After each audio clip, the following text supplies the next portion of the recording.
Hello అండి, అందరికీ నమస్తే. నేను మీ Anjali. Welcome to our channel Ruchula సంగమం.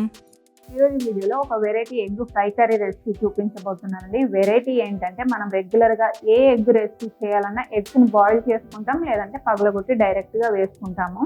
కానీ ఈ రెసిపీ కోసం మాత్రం ఎగ్స్ని ఆవిరి మీద ఉడికించి ఈ రెసిపీ చేసుకుంటాం అన్నమాట. అలాగే ఇంకొక మెయిన్ థింగ్ ఏంటంటే మనం ఏ ఎగ్ రెసిపీ అయినా సరే చూడగానే ఇది ఎగ్ అని చెప్పేసుకుంటాం. కానీ ఈ రెసిపీ మాత్రం టేస్ట్ చేస్తే తప్ప ఇది ఎగ్ అని తెలియదండి. చూడడానికి సేమ్ చికెన్ ఫ్రై లేదంటే మటన్ ఫ్రై లాగే ఉంటుంది. ఇలా మాటల్లో చెప్పేదానికన్నా మనం రెసిపీ చేస్తూ మాట్లాడుకుందామండి.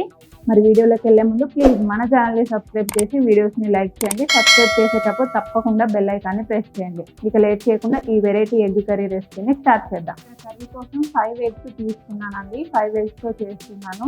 ముందుగా ఒక బౌల్ తీసుకొని దాంట్లోకి మన టేస్ట్కి తగినట్టుగా కారం వేసుకోవాలి. మనం తీసుకున్న ఎగ్స్ని బట్టి కారాన్ని, సాల్ట్ ఇవన్నింటిని యాడ్ చేసుకోవాలండి. అలాగే టేస్ట్కి సరిపడా సాల్ట్ చూసి వేసుకోవాలండి. ఫస్ట్ టైం నేను చేసినప్పుడు కూడా నాకు సాల్ట్ ఎక్కువైంది. ఇలా మిక్స్ చేసుకున్నప్పుడు కాస్త తక్కువగా వేసుకున్నా పర్వాలేదు. మనం తర్వాత కావాలంటే కర్రీ చేసేటప్పుడు కూడా వేసుకోవచ్చు. దీంట్లోకి కొద్దిగా garam masala, 1/2 teaspoon pepper powder, just ఒక చిటికెడు పసుపును వేసుకోవాలి. వీటన్నింటినీ ఒకసారి బాగా కలుపుకోవాలి. ఇప్పుడు దీంట్లోకి కొద్దిగా పాలను వేస్తున్నానండి. పాలను వేయడం వల్ల సాల్ట్, కారం అన్ని చక్కగా మనకి ఎగ్లో కలుస్తాయి. పాలకి బదులు వాటర్ని కూడా వేసుకోవచ్చు, కానీ పాలు వేస్తే మనకి ఎగ్ అనేది ఇంకా ఫ్లఫీగా వస్తుంది. ఆమ్లెట్ చేసుకున్నప్పుడు కూడా పాలను వేస్తే ఆమ్లెట్ అనేది చాలా ఫ్లఫీగా వస్తుంది. ఇది సాల్ట్ కరిగేలాగా ఒకసారి బాగా కలుపుకోవాలి. ఇలా మనం వాటర్ని కానీ పాలని కానీ వేయకుండా డైరెక్ట్గా ఎగ్స్ని వేసినట్లయితే ఈ కారము, సాల్ట్ అన్ని ఉండలు కట్టేస్తాయి, ఎగ్లో సరిగ్గా కలవండి. సో ఇలా పాలను కానీ వాటర్ని కానీ వేసుకుంటే ఇవన్నీ చక్కగా ఎగ్లో కలిసిపోతాయి. ఇప్పుడు దీంట్లోకి ఎగ్స్ని వేసుకోవాలి. కర్రీ చాలా బాగుంటుందండి. పిల్లలు అయితే చాలా ఇష్టపడతారు. ఈ విధంగా మనకి ఎన్ని ఎగ్స్ కావాలో అన్ని ఎగ్స్ని వేసుకోవాలి.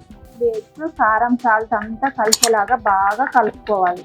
అసలు ఎక్కడ ఉండలు లేకుండా అంతా చక్కగా కలిసేలాగా ఒక 3-4 మినిట్స్ కలుపుకోవాలి. మనం ఎంత బాగా కలిపితే అంత ఫ్లఫీగా కూడా వస్తుందండి. చూడండి, ఈ విధంగా అంతా బాగా కలుపుకోవాలి. ఇప్పుడు ఇలా ఒక చిన్న గిన్నెని తీసుకొని దీనికి ఆయిల్ని అప్లై చేసుకోవాలండి. మనం కేక్ బేక్ చేసుకుంటాం కదా, ఆ ప్రాసెస్లో కానీ దీన్ని వాటర్ మీద స్టీమ్తో ఉడికించుకుంటాం అన్నమాట. ఇలా ఆయిల్ని అప్లై చేసుకోవాలి. ఇప్పుడు మనం కలిపెట్టుకున్న ఈ ఎగ్ మిక్చర్ని దీంట్లోకి వేసేసుకోవాలి. ఇప్పుడు ఈ ఎగ్ని స్టీమ్ మీద ఉడికించుకోవాలి. చూడండి, ఈ విధంగా ఒక పెద్ద గిన్నెలో వాటర్ని మరిగించుకోవాలి. వాటర్ నుండి పొగలు వస్తున్నప్పుడు ఈ విధంగా ఒక స్టాండ్ని దీంట్లోకి పెట్టేసుకోవాలి. ఇప్పుడు మనం కలిపెట్టుకున్న ఎగ్ గిన్నెని దీంట్లోకి పెట్టుకోవాలి. ఇక దీనిపైన ఈ విధంగా మూత పెట్టేసి మీడియం టు హై ఫ్లేమ్ మీద 10-15 మినిట్స్ ఉడికించుకోవాలండి. అప్పుడు ఎగ్ చక్కగా ఫ్లఫీగా ఉడుకుతుంది. లో ఫ్లేమ్ మాత్రం పెట్టొద్దండి. మనకు వాటర్ ఎంత బాగా హీట్ అయితే ఎగ్ అనేది అంత చక్కగా పొంగినట్టుగా ఉంటుంది. 10 మినిట్స్ ఉడికించానండి. మూత తీస్తున్నాను. చూడండి, మనకి ఎగ్ చక్కగా కేక్ లాగా ఎంత చక్కగా పొంగిందో. దీన్ని పక్కకు తీసుకోవాలి. చూడండి, ఈ విధంగా పక్కకు తీసుకున్న తర్వాత జస్ట్ ఒక 2-3 మినిట్స్ చల్లారనివ్వాలండి.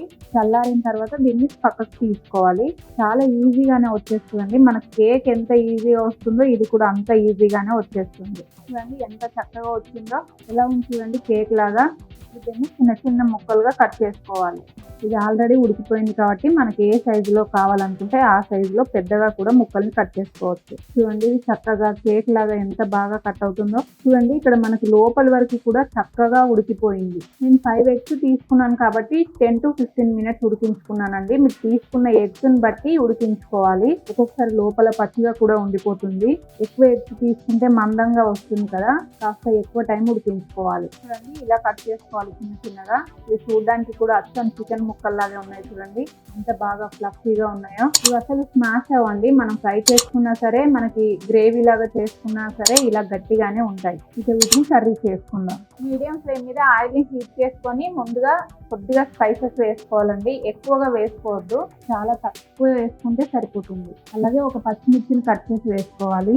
కొద్దిగా కరివేపాకు, దీంట్లోకి ఒక మీడియం సైజ్ ఆనియన్ని కట్ చేసుకొని వేసుకోవాలి. ఈ ఆనియన్స్ని లైట్ బ్రౌన్ కలర్ అయ్యే వరకు ఫ్రై చేసుకోవాలి. ఆనియన్స్ వేగుతున్నప్పుడే ఒక స్పూన్ అల్లం వెల్లుల్లి పేస్ట్ని కూడా వేసుకొని ఫ్రై చేసుకోవాలి. దీంట్లోకి కొద్దిగా సాల్ట్ని వేస్తున్నానండి. ఆనియన్స్ త్వరగా వేగిపోతాయి. అవుతాయి.